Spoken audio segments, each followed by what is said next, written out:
This is the same man who wrote Yummy. There's huge creatures taking over the entire city and you're looking for your dog? And he's like, yeah, I gotta go find my dog. And I'm like, what? That just did not sit well with me.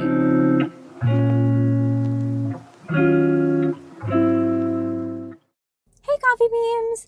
So today, this episode is going to look a little bit different because while I am still going to review coffees at the start of each video, I want to try something new called Eemspresso Pod. So maybe when I'm getting my coffees, you guys can also get your coffees and we can just chat and hang out. So today I went to Coffee Code in Buena Park. Apparently it's supposed to be really good.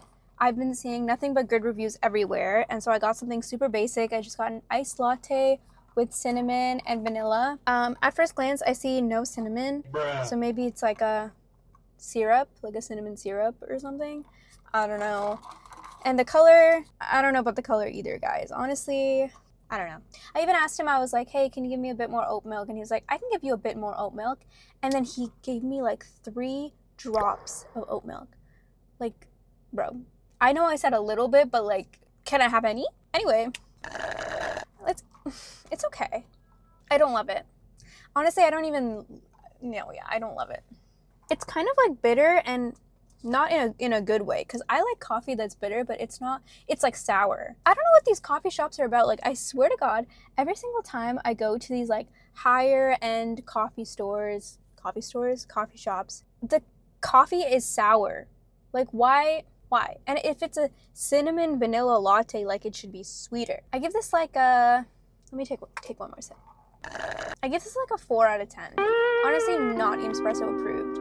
Because I paid $7 for cinnamon and vanilla, and I taste no cinnamon, and I taste barely any vanilla. And I also paid an extra $1 for oat milk, and I barely got any of that. So it's like, you're barely getting anything for the price of getting everything. Bruh. I think that's a scam. So Coffee Code is not Eemspresso approved. Boo! Honestly, lately I feel like I haven't gotten many Eemspresso approved places. The last one I can think of is like Community Goods, which is like, everybody knows that it's good.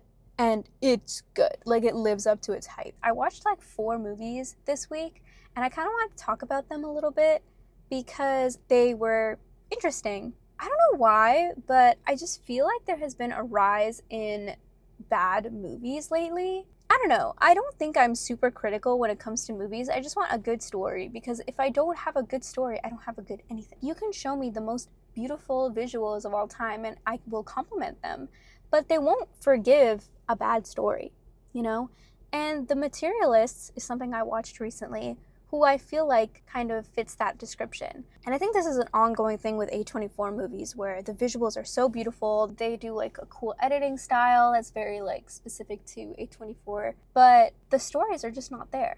And I had a feeling it wouldn't be good going into it, because I watched the trailer and the trailer was pretty bad, and I'm not a huge fan of Dakota Johnson's acting style, just because it's not for me. And Chris Evans the same way. Like, anytime I see Chris Evans, I feel like he has this like Superman quality to him that he just cannot, not like Superman, like superhero, sorry. This superhero quality to him that is just so hard to break. Like, he just always like slips back into it. Like, he does these like faces, and like the way he like carries himself is like very superhero. And it's like, bro, I cannot see you in other roles anymore because of that. But Pedro Pascal, like, I love him. I think he does a great job. So he kind of saved a little bit there. But with that being said, the story itself could have been more forgivable if it wasn't, how can I describe this without spoiling it? Should I just spoil it? The way that they fed me information, very on the nose, and then they wouldn't really do much with that information. It was shown to me that she was an actress and he was an actor, and they brought up this point like a million times, but not once did they ever use that information. Her wanting to be an actress at one point in time doesn't come up ever again. Like, there's no use here. So there was that. And then I would feel no chemistry between these characters because they had broken up and they had problems. Like, maybe that's why. But it's just like, I didn't feel like they should be together because I was never shown that they actually like each other, you know?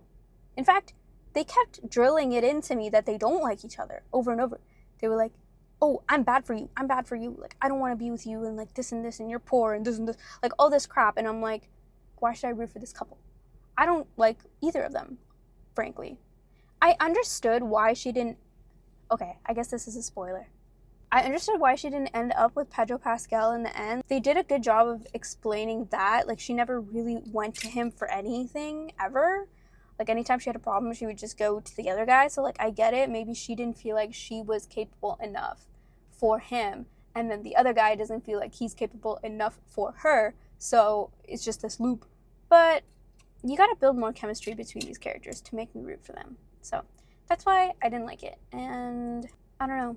I didn't really understand her as a character either. She was very confident and she's very like businesswoman. But then when she talks to Pedro Pascal, she's like, you know, like, I suck and I hate myself and I'm like this and this and this. And I'm like, what happened to the baddie energy? You know, like her character seemed inconsistent too. So didn't love that movie. Another movie I watched that I thought was really good was F1. F1 did a great job, especially because I'm not an F1 fan. So I think they did a great job in trying to cater to like a larger audience. I knew what was going on. I could follow really well, especially with the editing and like the visual graphics and everything. I would miss some things. There'd be small pieces to it that I'd be a bit confused about, but I could follow like 90% of it, which is really good for a movie like that. I think the performances were great in that film, but I'm not gonna lie, there's like a whole section in the middle that just did not sit well with me. At one point, they go to the club, and then they go hang out on the rooftop, and then these two are falling in love, and so not integral to the story. And it just kind of like drags a little bit in the middle. I'm like, ugh, I don't really care about any of these things. Let's get back to the point, you know? I heard this rumor, I don't know if it's true or not, that there was a whole storyline that they had cut out because it was too long with another actress. To that, I'm like, it shows. Like, it shows that you were trying to cut something out, and it probably ties into that middle section that dragged on so long. So, I don't know. Let's be more decisive, and let's get to the point here. I also watched Jurassic Park. I have a tendency to forgive movies that are for kids, especially when you're sitting with so many kids around. The last thing I saw was Superman. Everyone I know is telling me that Superman is so good. And I'm like, guys, it's kind of awful. I could tell by the way they were marketing it that it wasn't going to be good. Because when you over market something so much, I'm like, are you just doing that because you're overcompensating? Maybe. I've never been a huge DC fan. But the problem with Superman, it was just really stupid. Like, everything just felt really stupid. And I like superhero movies, okay? I'm not a hater. I promise. There just hasn't been that many good movies recently. I thought the Lois character was just like so frustrating. She's like, oh, he's my boyfriend. He's not my boyfriend. I'm not good with relationships. I'm not in a relationship. I am in a relationship. It's like, what's going on there? Why does this matter? Isn't the world freaking dying? He can't find his dog. So he's like, I gotta go get my dog. And she's like, there's huge creatures like literally taking over the entire city and you're looking for your dog? And he's like, yeah, I gotta go find my dog. And I'm like, what? Weren't you sent here to help the people of the earth? Like, what? Allowing this to happen now and not before. Like, all of a sudden you care about people, all of a sudden you don't. Like, it's like his motivations just seemed kind of like whatever, you know? So those are my thoughts on those movies. F1 was really good. I really enjoyed it. Might see it again, might not. In other news, Justin Bieber just dropped a new album. And I haven't listened to it all the way through, but I heard 1 or 2 songs online. And I thought it was pretty good. And I like the way that he named it Swag. Like, that is iconic. That, like, feeds into the nostalgic part of my brain that's like, swag, swag, swag, on you, chilling by the fire, what we want to. You know what I mean?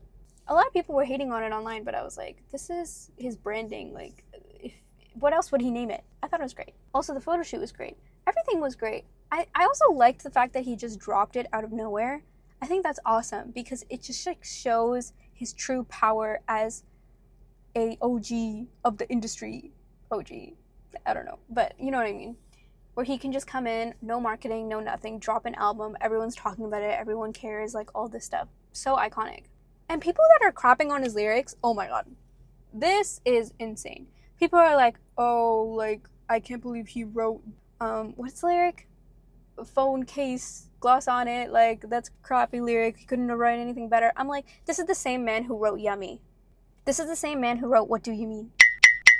Like, sorry, but he hasn't always been a lyrical genius, okay, and he never claimed to be. So I think it's fine that he's writing lip gloss on it. I think he's fine, and I think he's doing just fine. I don't even think he needed to drop this album. He just did it for fun. He was like, everyone keeps talking about me, so here you go, guys. The standing on business thing was funny too. I love it when people feed into their own memes. I think that's awesome. So overall, I haven't listened to it, but I think it's a pretty iconic move. I also kind of want to touch on this a little bit. I feel like people have a tendency to perpetuate this idea of him being so depressed when I feel like it's not really like that. Fans have a tendency to kind of project this idea onto their favorite celebrities as if it's true to over-victimize them. Like, they love being like, oh, he's so sad right now. Like, he's going through so much right now. It's like when Ariana Grande was going through the hardest time of her life, they were just itching for her to talk about it. They were itching for her to cry about it on stage. They were itching for her to, like, stop her performance mid-song and bawling her eyes out and stuff. Like, it's really dark the way that fans react to situations like that. And they have a tendency to just bring out their own ideas. Like, Justin Bieber is so depressed and he hates Hailey Bieber and he doesn't want to be a father and like all this stuff and like he's doing so bad, and then he comes out and he's like, guys, I'm fine. And then they're like, he's not fine. It's like, it's just kind of like too much. I don't know. Does anybody else feel that way? Like, I just think we should just leave the man alone. Like, I think he's fine.